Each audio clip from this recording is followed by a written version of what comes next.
안녕하세요. 남편과 쓸쓸히 살아가는 70대 여자입니다. 곧 다가올 12월 15일은 저와 남편에게 잊지 못할 아주 중요한 날이에요. 날짜가 하루하루 다가올수록 저와 남편은 심란함을 이기지 못하고 밤새 이불을 뒤척이곤 하죠. 그러다 결국 오늘은 잠을 청하지 못했고 오늘은 또 어떻게 밤을 보내야 하나 고민하다 이렇게 컴퓨터 앞에 앉게 됐습니다. 평소 일을 하며 이 채널의 사연들을 들으니 마음 무거운 사연을 글로 적어보면 한결 속이 후련하다는 말씀을 많이 하시더라고요. 그래서 어떻게든 저도 이 아픈 마음을 덜어내보고 싶어 이렇게 사연을 적기 시작해 봅니다. 저는 포항에서 남편과 횟집을 운영하고 있어요. 몇 번 가게를 이전하긴 했지만 남편과 저는 꾸준히 가게를 하며 아들과 막내인 딸을 키웠죠. 엄마, 아버지, 저희 왔어요. 어여쁘신 우리 고여사님, 오늘은 인물이 한층 더 빛을 발하시네요. 두 아이 모두 착했지만 특히 맞이인 아들은 굉장히 착한 효자였습니다. 서울에서 대학을 나온 후 그대로 서울에 터를 잡은 아들은 며느리 없이도 한 달에 한두 번은 무조건 우리를 보러 내려왔어요. 저희 딸도 결혼한 후 수원에서 살고 있던 터라 둘만 남은 부모님이 걱정된다며 말이죠. 무려 4시간이 훌쩍 넘는 그 거리를 말입니다. 요새도 회사 일이 많이 바쁘니? 이쪽 일이 다 그렇죠 뭐. 그래도 일은 재밌어요. 만나는 사람들도 대부분 좋고요. 아들은 광고 기획사 쪽에서 일을 하고 있었습니다. 때문에 섭외 문제로 유명인과 연예인도 자주 만날 기회가 많아 가끔씩 저희에게 연예인과 함께 찍은 사진을 보여주기도 했어요. 며느리 넌 비서일 힘들지 않어? 드라마 보면 막 회사 대표가 자기 사적인 심부름도 시키고 하던데. 아니에요, 어머님. 그건 그냥 드라마니까 그런 거죠. 저희 대표님 얼마나 좋으신 분인데요. 게다가 회사는 이미지가 생명이라면서 회사 이미지에 누가 될 일은 일체 미리 차단시켜 버리세요. 그래서 저희 회사는 상사 갑질도 회사 내 비리도 없이 엄청 깔끔해요.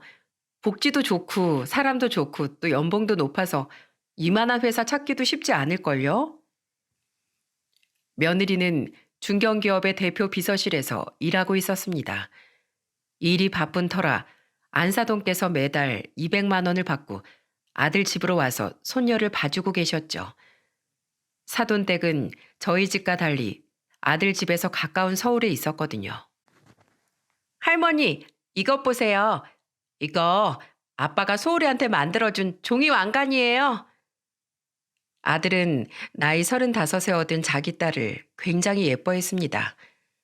누군들 자기 자식을 예뻐하지 않겠냐만 아들은 요즘 세상에서 말하는 딸 바보 그 자체였죠. 게다가 손녀는 날이 갈수록 자기 엄마를 쏙 빼닮아갔는데 아들은 자기 아내와 딸 모두를 굉장히 사랑했기에 그런 자기 딸이 더더욱 예뻐 보일 수밖에 없었을 거예요. 그런데 손녀가 6살이던 해 어느 날부터 아들은 좀처럼 포항에 잘 내려오지 않더군요. 아들, 요새 일이 많이 바빠? 아, 네. 요즘 회사가 좀 바쁘네요. 애엄마도 그렇고요. 추석에까지 못 가서 많이 서운하셨죠? 죄송해요, 엄마. 바쁘면 그럴 수도 있지. 근데 너 밥은 잘 먹고 다니는 거야? 목소리에 왜 이렇게 힘이 없어? 잘 먹고 다니고 있어요. 저 정말 괜찮으니까 걱정하지 마세요. 무슨 일이 석 달이 넘도록 그렇게 바쁜 건지 아들의 목소리엔 힘이 하나도 없더라고요. 게다가 며느리도 바쁘다고 하니 혹시 애들이 건강을 망치고 있진 않을까 걱정이 됐어요. 그래서 일주일 뒤 저는 아들의 집으로 보약을 지어 보냈습니다. 잘 받았다는 연락이 올 때가 됐는데 언제 오려나 싶어 기다리던 와중 양반은 못 되는지 아들에게서 전화가 오더군요. 엄마, 집에 보약 보내신 거 방금 봤어요. 수고스럽게 보약은 또 언제 지어서 보내셨어요. 죄송하게. 감사해요, 엄마. 죄송은 무슨 부모가 자식 챙기는데 수고를 할 게 뭐가 있니? 근데 시간이 10시가 넘었는데 이제 집에 들어간 거야? 무슨 회사가 직원 퇴근을 이렇게 늦게 시켜? 어쩌다 보니 그렇게 됐네요. 저 엄마, 저 엄마가 너무 보고 싶어서 그런데 지금 포항으로 내려가도 될까요? 어차피 오늘 금요일이고 이번 주말은 이틀 다 쉬어서요.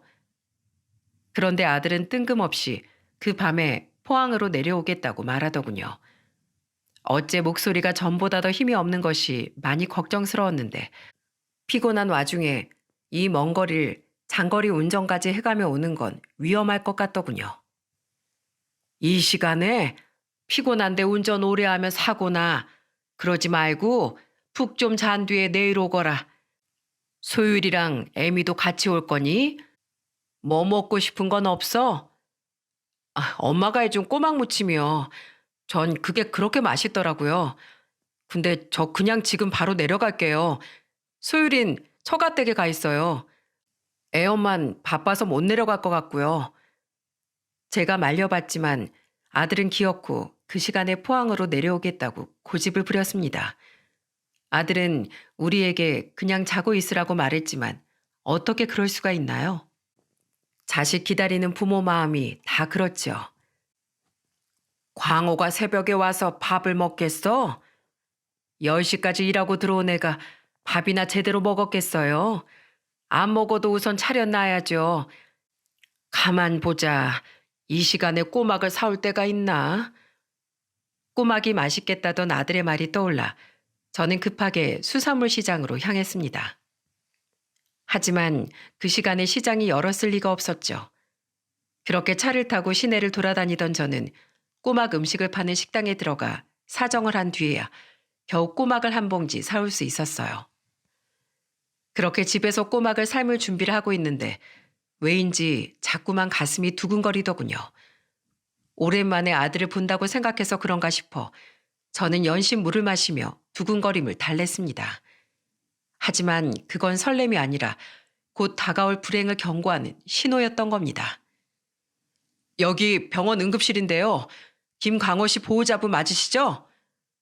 새벽 1시가 채 되지 않은 시간 저는 다급한 연락 한 통을 받게 되었습니다.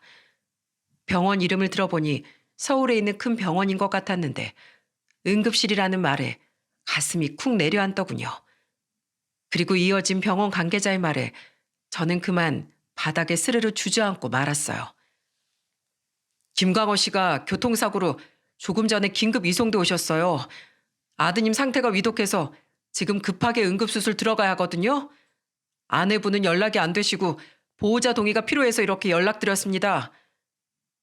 병원 관계자는 뭐라고 계속 설명하는 듯 했지만 제 귀엔 아무런 소리도 들리지 않더군요. 그저 병원 측에서 말하는 대로 동의를 한 저는 그새 잠든 남편을 마구 흔들어 깨워 다급하게 서울로 향하기 시작했어요. 애 상태가 얼마나 심각하다는데? 몰라요. 그냥 애가 위독하다는 말만 알아들었어요. 여보, 빨리요, 빨리. 저는 서울로 올라가는 내내 며느리에게 전화를 했는데 얼마나 깊게 잠에 든 건지 며느리는 계속해서 전화를 받지 않더라고요. 저와 남편이 병원에 도착한 뒤에도 한참 동안 이어진 아들의 수술을 기다리는 내내 끝내 며느리는 연락이 되지 않았죠. 죄송해요, 어머니. 너무 피곤해서 휴대폰을 무음으로 해놓고 푹 잤는데 설마 이런 일이 생겼을 줄은. 며느리는 아침 9시가 넘어서야 제 전화를 받고 급하게 병원으로 달려왔습니다. 아들은 이미 수술을 마치고 중환자실로 옮겨진 상태였죠. 의사들이 할 수 있는 일은 다 했다는구나. 근데 실려올 때부터 워낙 상태가 심각했어서 깨어날진 하늘에 맡겨보는 수밖에 없대. 며느린 큰 충격을 받았는지 제 팔을 부여잡고 눈물을 펑펑 쏟아내더군요. 이후로도 아들은 혼수 상태를 벗어나지 못했고 한 달간 중환자실에 있던 아들은 1대1로 상주 간병인이 붙어 있을 수 있는 요양병원으로 옮겨지게 되었어요. 아들이 언제 깨어날지 의사도 장담을 하지 못했고 대학병원에선 장기간 입원을 할 수 없었거든요. 또한 남편과 저도 장사를 해야 했고 며느리 또한 여전히 안사돈께 손녀를 맡긴 후 일을 하고 있었으니 어쩔 수 없는 선택이었죠. 저희가 자주 오겠습니다. 잘 부탁드립니다, 이모님. 예, 걱정 마세요. 제 동생처럼 생각하고 잘 보살필게요. 40대 후반이라던 간병인 분은 말투에 이북 억양이 섞여 있더군요. 요즘 조선족 출신 간병인들이 많으니 그쪽 분이신가 싶더라고요. 저는 포항으로 들어간 뒤에도 주말에 하루 이틀은 남편에게 식당을 맡기고 꼬박 서울로 내려와 아들 곁에 붙어 지냈습니다. 이틀을 보내는 날엔 아들의 곁에 오래 붙어 있고 싶어 병원에서 30분 거리에 아들 집이 아닌 근처 찜질방에서 잠을 자고 다시 병원으로 돌아오곤 했죠.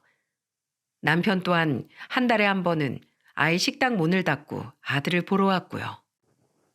어머님 뵀으니까 저는 소율이랑 집에 들어가 볼게요. 그러다 보니 저는 며느리와 손녀도 아들의 병원에서 잠깐씩밖에 마주칠 수 없었습니다.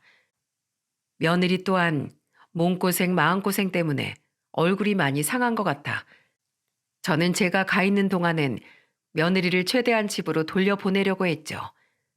저는 조용한 병실에서 자연스레 간병인 이모님과 자주 대화를 나누게 되었습니다. 시시콜콜한 이야깃거리가 떨어지자 이모님은 제게 자신의 사연도 이야기해 주었는데 들어보니 사연이 참 딱하게 되었더군요. 저는 북한에서 왔어요. 탈북해서 중국을 거쳐서 이곳에 오기까지 무려 3년이란 시간이 걸렸죠. 탈북민이셨구나. 어쩐지 억양이 남다르다 했어요.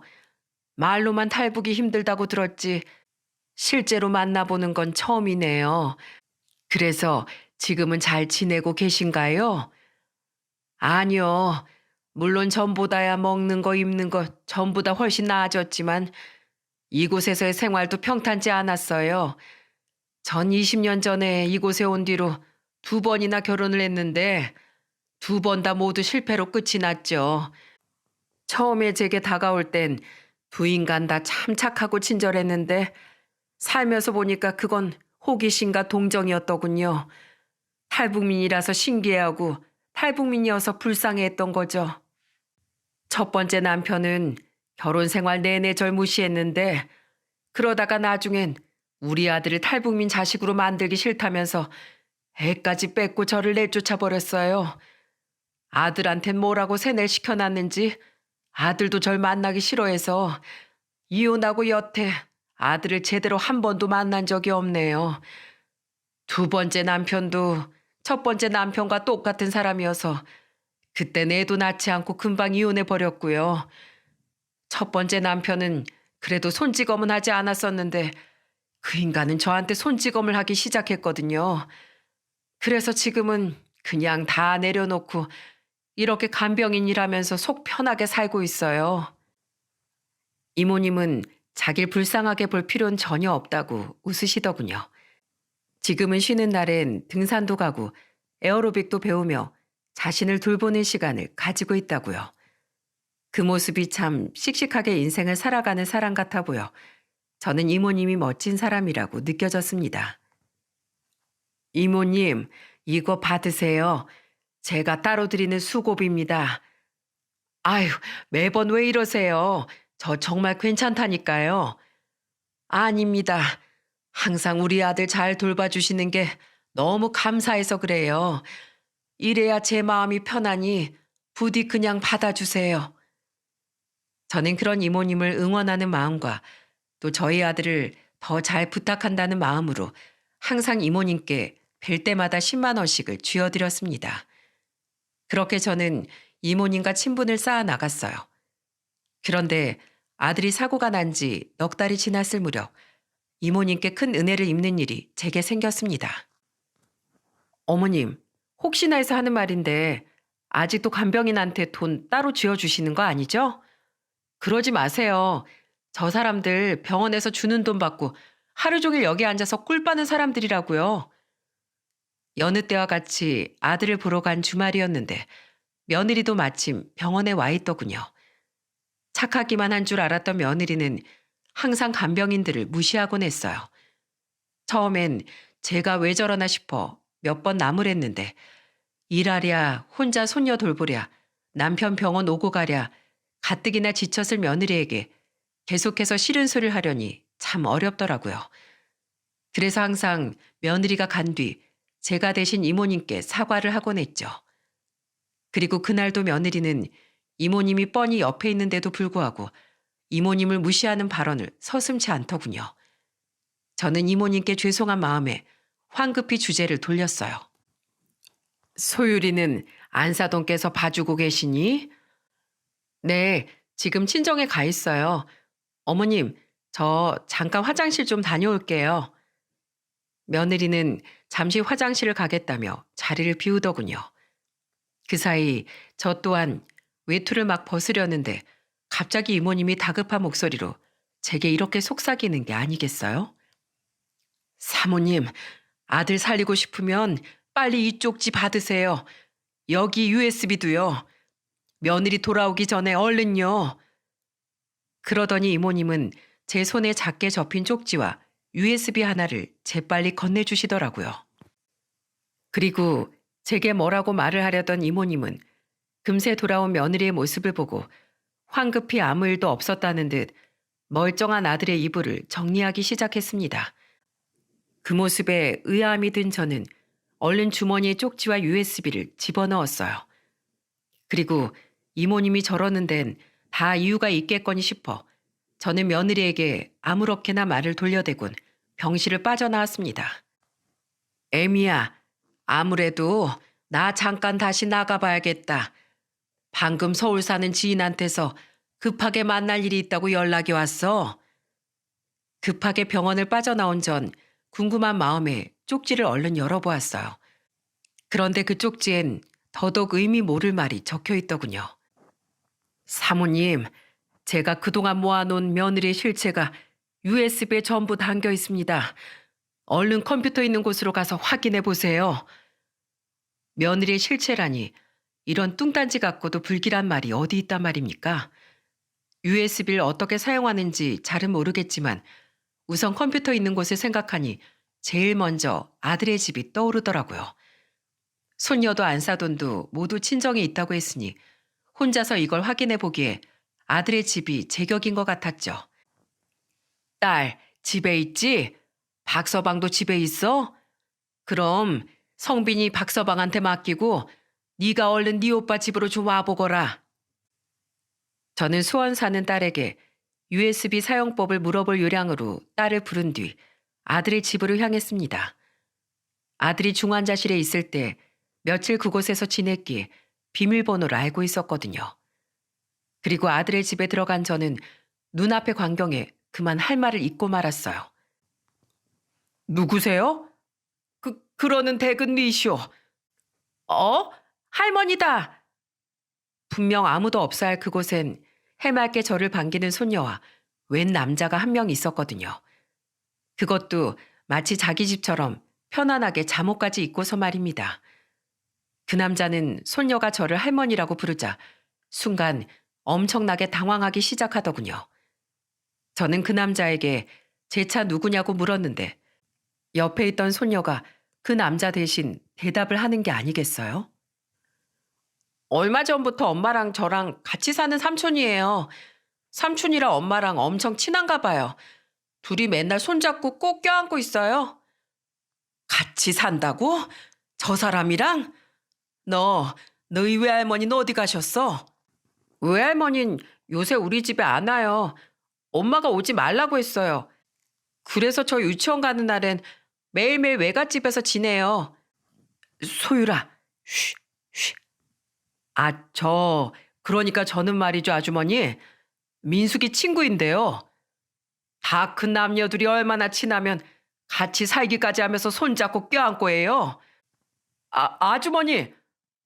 저는 놀란 마음에 차마 신발도 벗지 못한 채 그 집을 다시 뛰쳐나왔어요. 심장이 두근거려서 미칠 것 같더군요. 그 짧은 정황만 보면 며느리는 분명 바람을 피우고 있는 게 확실했어요.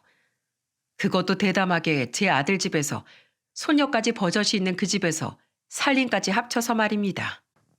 저는 덜덜 떨리는 손으로 USB를 꼭 쥔 채 근처에서 딸을 기다렸습니다. 그동안 그놈이 며느리에게 연락을 했는지 며느리에게서 전화가 걸려왔지만 저는 그 전화를 일절 받지 않았죠. 얼마 지나지 않아 제 전화를 받고 제가 있는 곳으로 찾아온 딸은 그런 저를 보고 깜짝 놀라더군요. 엄마, 왜 그래? 대체 무슨 일인데?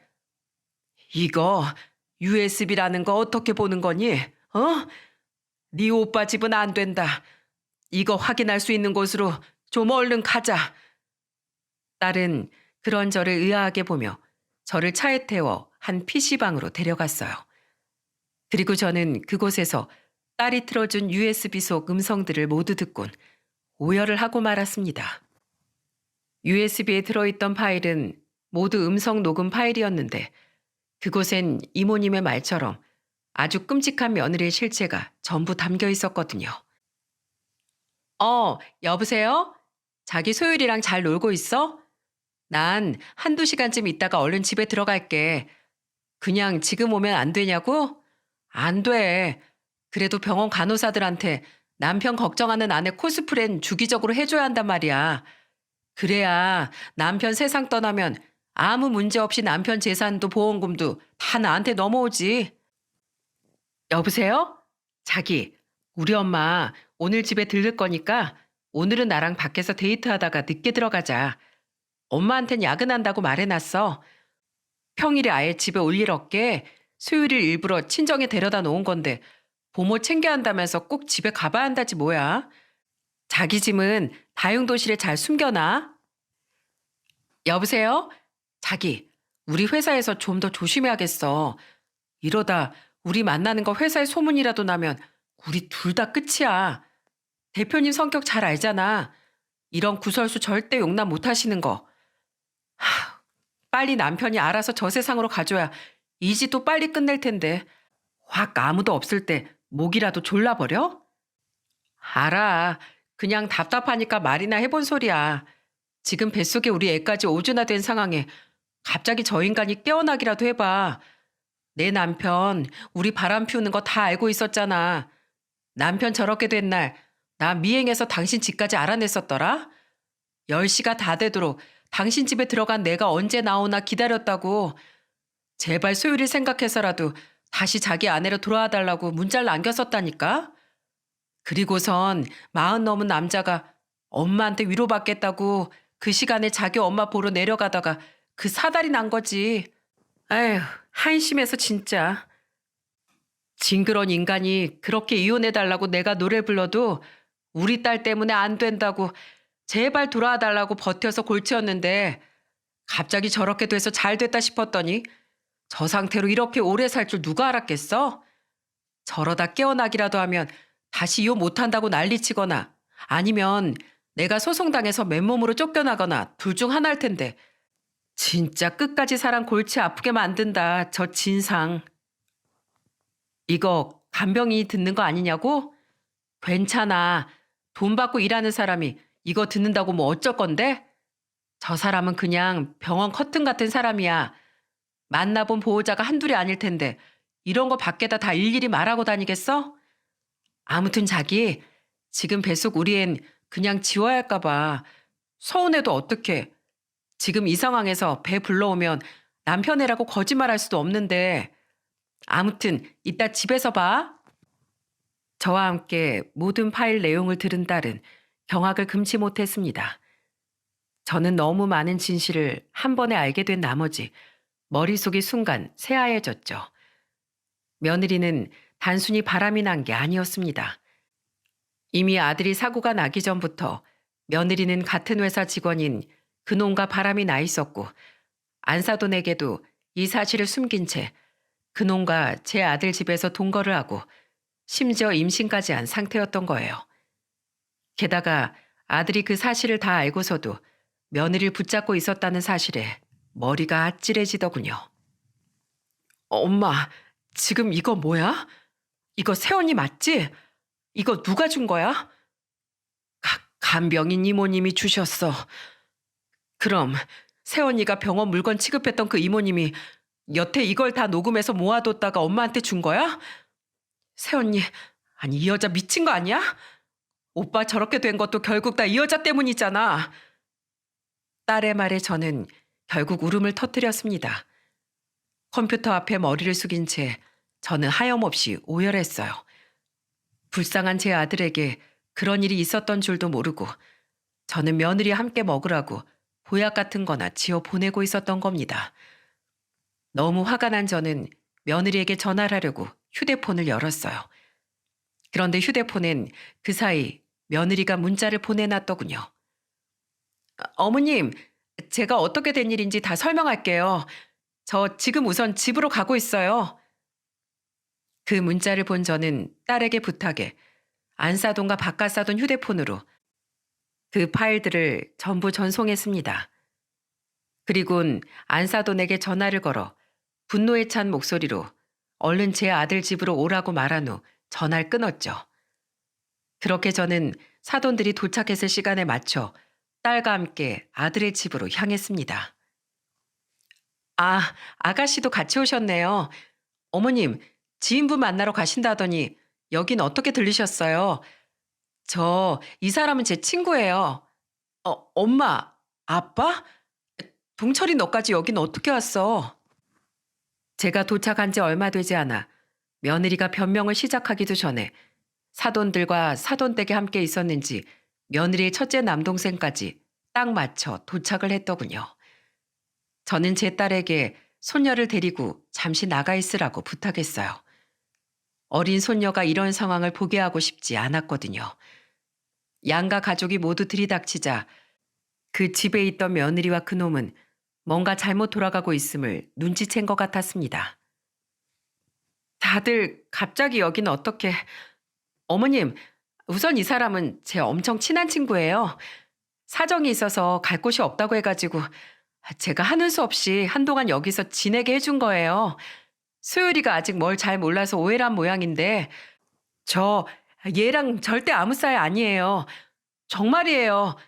엄마, 혹시 엄마가 괜한 오해할까 봐 그동안 엄마 여기 못 오게 한 거야. 괜한 오해 받기 싫어서. 어머님, 혹시 오해하셔가지고 저희 부모님까지 부르신 거 아니죠? 에이, 너무 오버하셨다. 며느리는 말도 안 되는 소리를 짓거리며 애써 그 상황을 모면하려고 하더군요. 저는 아무 일도 아니라는 듯 제게 너스레까지 떨던 며느리에게 다가가 망설임 없이 뺨을 내려쳐 버렸습니다. 아! 어머니! 오해?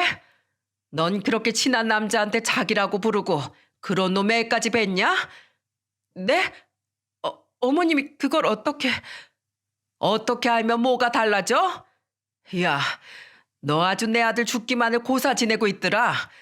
내 아들 저렇게 되기 전부터 저놈이랑 붙어 먹었다며. 이혼해달라고 내 아들 가슴에 대못을 박아가면서.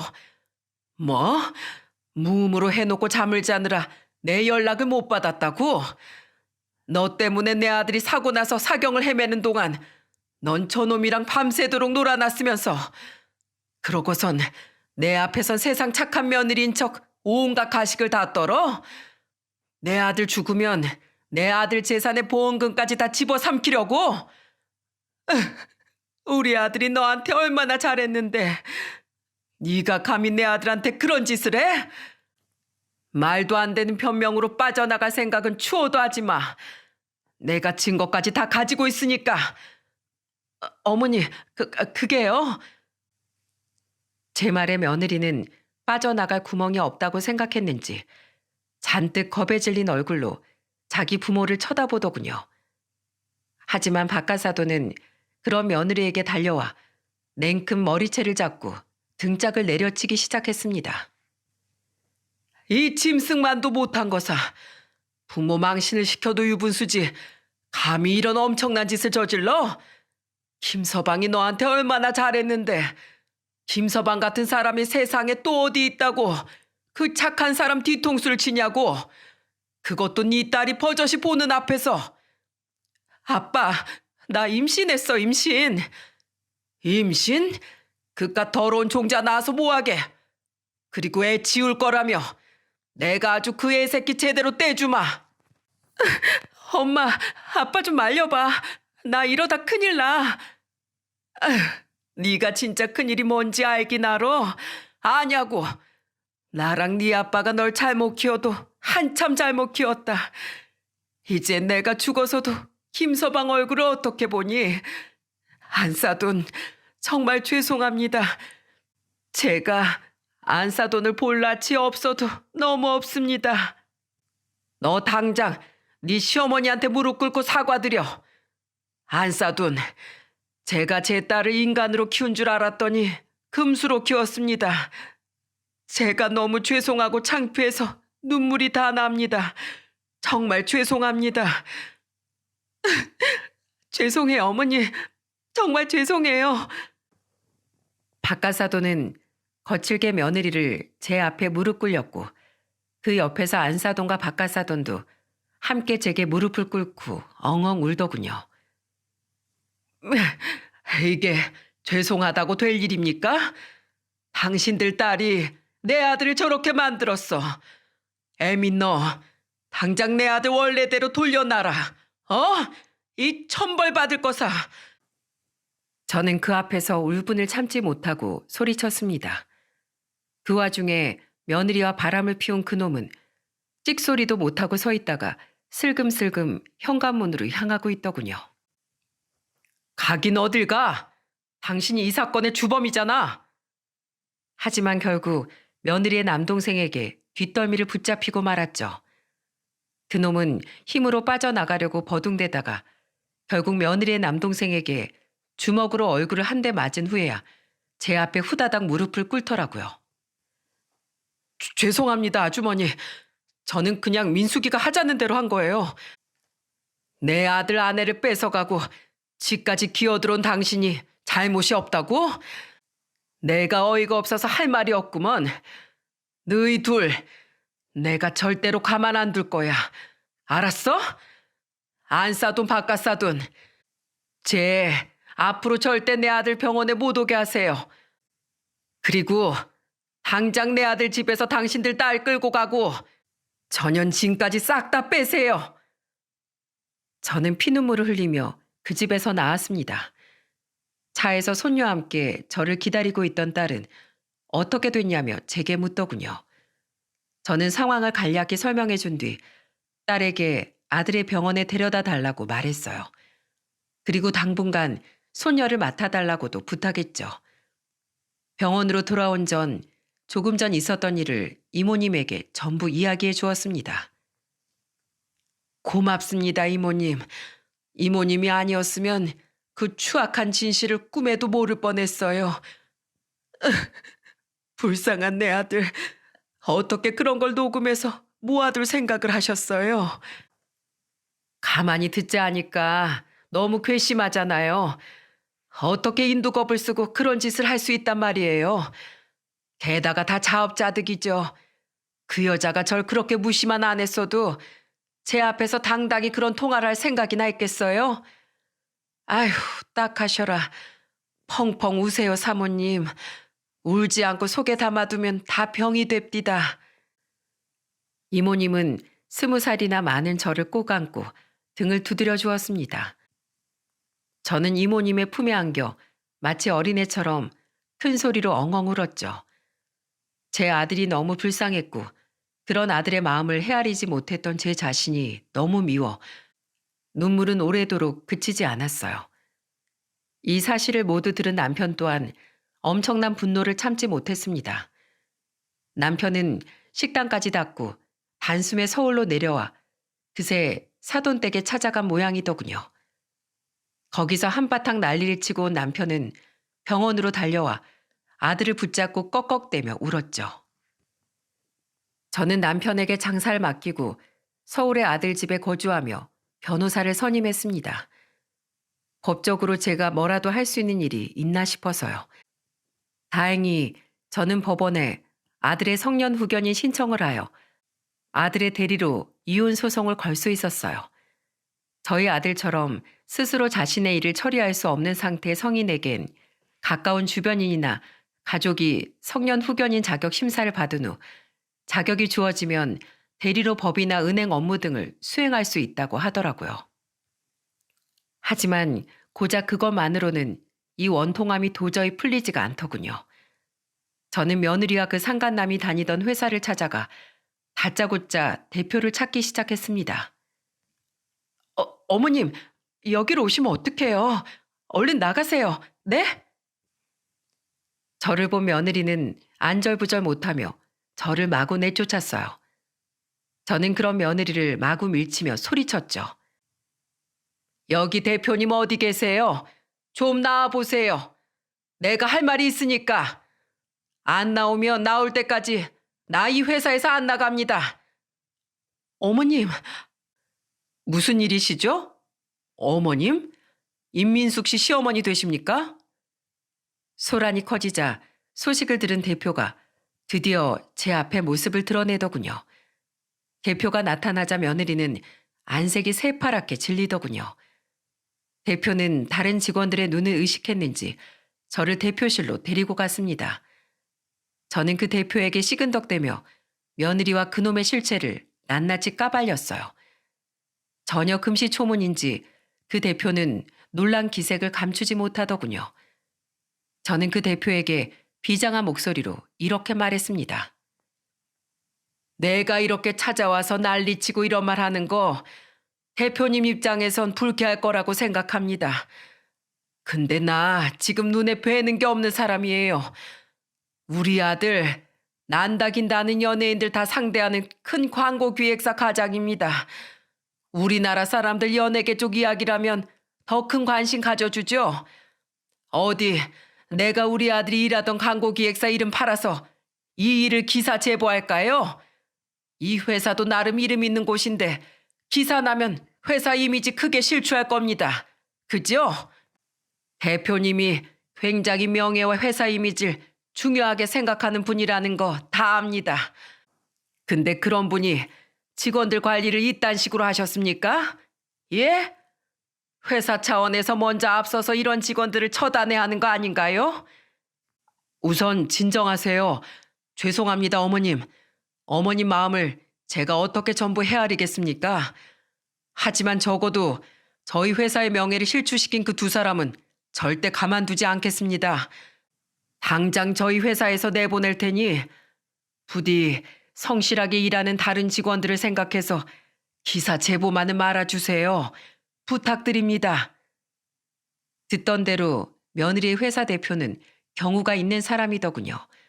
무엇보다 갑작스럽게 들이닥쳐서 자신을 겁박하는 제게 불쾌함을 표할 법도 한데 그 대표는 제게 정중히 사과까지 해주더라고요. 대표의 확언을 들은 후에야 저는 대표실을 나왔고 며느리는 끝까지 무슨 이야기를 한 거냐며 징징대며 저를 따라왔습니다. 저는 그런 며느리를 노려보며 회사 직원들이 다 듣도록 큰 소리로 이 말을 남기곤 유유히 회사를 빠져나왔죠. 왜? 무섭니? 그러게 그렇게 겁먹고 찔리면서 살 거면 죄를 짓고 살지 말았어야지. 내가 그럼 널 이혼만 시키고 말 줄 알았냐? 이혼하고 그놈하고 둘이 아니 뱃속에 더러운 그 애까지 셋이 시시덕대며 잘 살게 내가 내버려 둘 줄 알았어? 내 아들 저렇게 만들어 놓고 이 좋은 회사 다니면서 둘이 잘 먹고 잘 살려고? 흥, 어림도 없지. 너도 그놈도 개망신 실컷 당하고 이 회사에서 다 잘려버려. 그 뒤 저는 그 회사 대표에게 직접 연락을 받았는데 며느리와 그놈은 며칠 뒤 곧바로 회사에서 잘렸다고 하더군요. 또한 그쪽 어깨가 꽤나 좁아 소문이 쫙 퍼져 상간남은 같은 어깨 쪽으론 재취업하기 쉽지 않을 거라는 말도 덧붙였어요. 그리고 비서실 쪽은 이직할 때 전 회사에 보통 그 직원에 대해 물어보는 경우가 많습니다. 저희 회사에선 좋은 말이 나갈 리가 없으니 아마 임민숙 씨는 비서 경력으로 다른 회사에 가기 힘들 거예요. 부디 이 일로 어머님의 원통함이 조금이나마 덜어지셨으면 좋겠습니다. 이후 시간이 꽤나 걸렸지만 몇 개월 뒤 저는 소송에서 승소할 수 있었습니다. 이모님이 건네준 음성 파일과 아들이 휴대폰 속 아들과 며느리가 나눈 문자를 증거로 제출할 수 있었거든요. 아들이 며느리에게 돌아와 달라고 애원하던 수많은 문자를 두 눈으로 직접 보니 원통함을 참을 수 없어 저는 하염없이 눈물을 흘렸죠. 유책 사유가 전부 인정된 며느리는 굉장히 불리한 재산 분할을 받았고 저는 며느리와 그 상간남에게 위자료 소송을 걸어 각각 위자료까지 받아낼 수 있었어요. 다만 소녀는 끝내 제가 데려오지 않았는데 이유는 딱 두 가지였습니다. 첫 번째는 거의 안 사돈 손에 자라다시피 한 손녀가 안 사돈을 너무 찾아서였어요. 그리고 두 번째는 며느리와 너무 닮은 손녀의 얼굴을 제가 계속해서 보고 있기가 너무 힘들었다는 거였죠. 죄송합니다, 안사돈.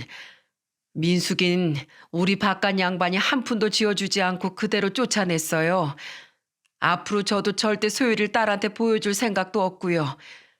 딸 자식 잘못 키운 죄가 소율이를 잘 키워내는 걸로 대신하려고 합니다. 물론 그렇다고 사돈들에게 전혀 위로가 되진 않겠지만 그래도 김서방의 유산인 소율이 걱정은 너무 하지 마시라고 이렇게 말씀드려요.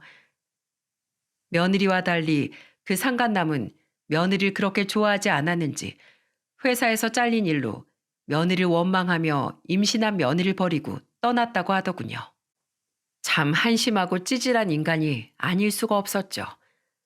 그놈과 사내만내하다가 며느리는 결국 중절수술 시기를 놓쳤는데 그놈과의 이별로 스트레스를 많이 받아서인지 임신 6개월 만에 뱃속에서 태아가 사망을 했다고 하더라고요. 그렇게 직장도 잃고 상간남도 아기도 다 잃은 며느리를 바깥 사돈은 끝까지 집에 들여보내주지 않았고 결국 며느리는 원룸을 얻어 밖에서 혼자 쓸쓸히 살고 있다고 합니다.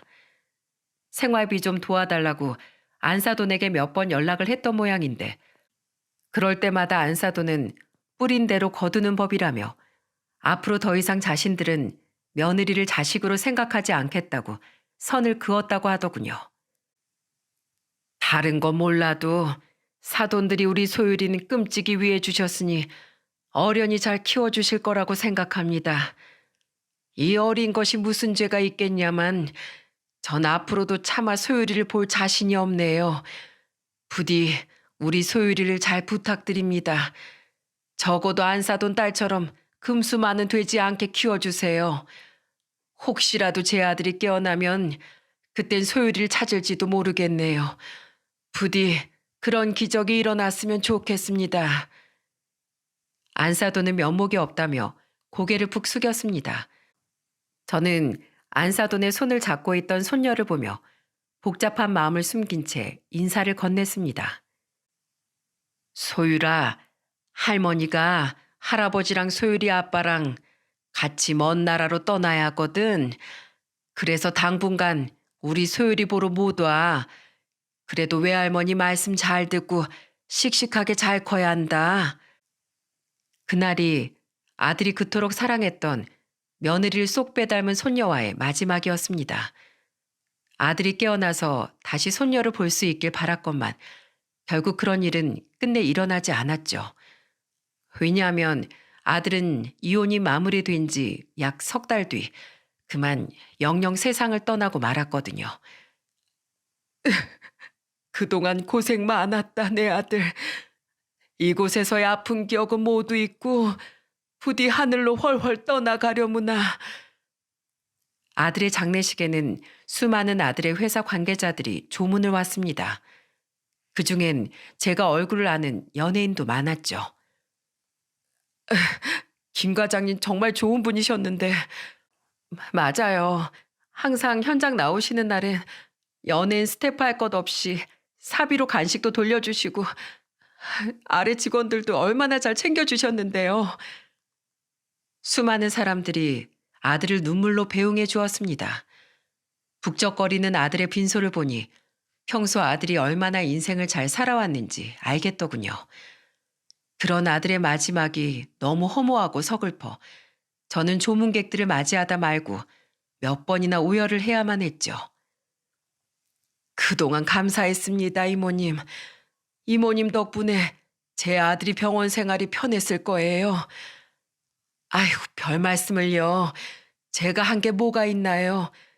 저 사모님, 괜찮으세요? 괜찮긴요. 자식 잃은 부모 마음이 시간이 흐른들 괜찮아지겠습니까?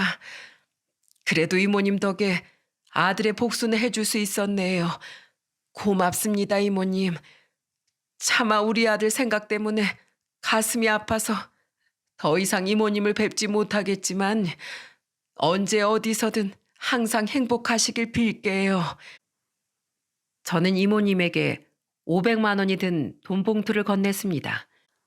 이모님은 깜짝 놀라며 한사코 그 돈을 거절하셨는데 저는 더 큰 돈을 드리지 못해 죄송하다며 이래야 제 마음이 편하다는 말로 끝내 이모님 손에 그 사례금을 들려보낼 수 있었죠.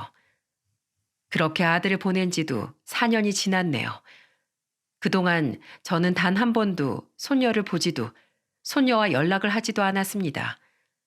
안사돈과 바깥사돈 그리고 손녀를 마지막으로 본 건 아들의 장례식 때가 마지막이었어요. 며느린 끝까지 아들의 장례식장에 나타나지 않았더군요. 가끔씩 저희 아들을 무척이나 따르던 손녀의 근황이 궁금할 때도 있습니다.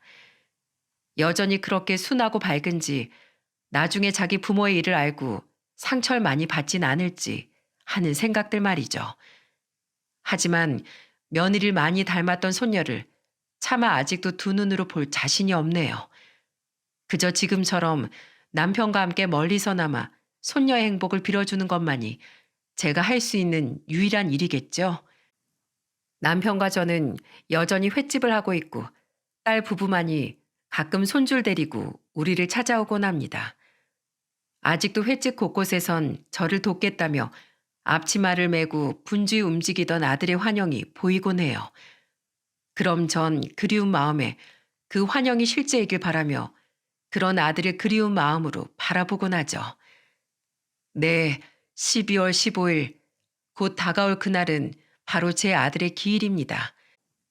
저는 아들이 먹고 싶어 하던 하지만 끝내 해주지 못했던 꼬막 무침을 매년 아들의 기일마다 아들의 제사상에 올리고 있어요. 그리곤 힘들게 삶은 그 꼬막을 남편과 저는 차마 먹지도 못하고 그저 쟁여만 두다가 꼬막이 다 상한 뒤에야 전부 버려버리곤 하죠. 부디 제사밥을 먹으러 온 아들이 제가 만든 꼬막 무침을 원 없이 먹고 가기를 간절히 바랄 뿐입니다. 아직도 밤마다 이런 생각을 해요. 이 못난 자식아, 내가 널 얼마나 애지중지 키웠는데 부모 가슴에 이런 대못을 박니? 그때 왜 우리에게 솔직하게 이야기하고 도움을 구하지 않았어? 네 딸의 행복이 중요한 만큼 네 행복 또한 중요한 걸 왜 모르고 그 막대 먹은 여자에게 그렇게 매달렸니? 우린 네가 세상을 떠나고 2달이나 가게를 접어야만 했다. 슬픈 마음에 일을 하지 못했다기보다 넌 그렇게 억울하게 세상을 떠났는데 다들 뭐가 그렇게 즐거운지 하하호호 웃으며 밥을 먹고 술을 먹는 모습을 차마 지켜볼 수가 없었거든. 광호야, 널 그리워하는 내 마음이 네가 있는 곳까지 전해진다면 부디 내 꿈속에라도 자주 놀러와다오. 이제 더 이상 우는 모습이 아닌 엄마를 부르며 세상 해맑은 표정으로 웃어 보이던 환한 네 모습으로 말이다. 보고 싶다 우리 아들. 조금만 기다리면 엄마가 곧 만나러 갈게. 수도 없는 이런 생각들로 밤을 지새우건만 아들은 아직도 제 꿈에 나타나면 서럽게 울기만 합니다. 아직도 억울해서인지 아니면 자기 생각에 여전히 슬픔에 잠겨 사는 저와 남편이 걱정돼서인지는 모르겠네요. 그러니 부디 이 사연이 하늘에다 제 마음이 아들에게 전해져 부디 앞으로는 환하게 웃는 아들을 꿈속에서 볼 수 있었으면 좋겠어요. 생각보다 사연을 쓴다는 게 시간이 많이 걸리는 일이더군요.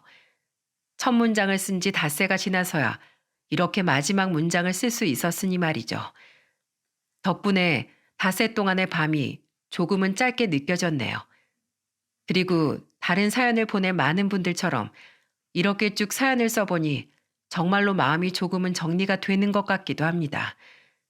수많은 분들이 저처럼 아픈 사연을 가지고 살아가고 계시겠죠? 제 사연이 여러분의 아픔을 덜어주지 못하겠지만 제가 다른 사연을 들으며 공감과 위로를 받았던 것처럼 여러분 또한 제 사연을 듣는 동안만큼은 다친 마음을 조금이나마 위로받고 함께 서로의 아픔을 공감할 수 있는 시간이 되셨으면 좋겠습니다. 다들 추운 겨울 감기 조심하시고 항상 행복하세요. 끝까지 함께 해주셔서 감사합니다.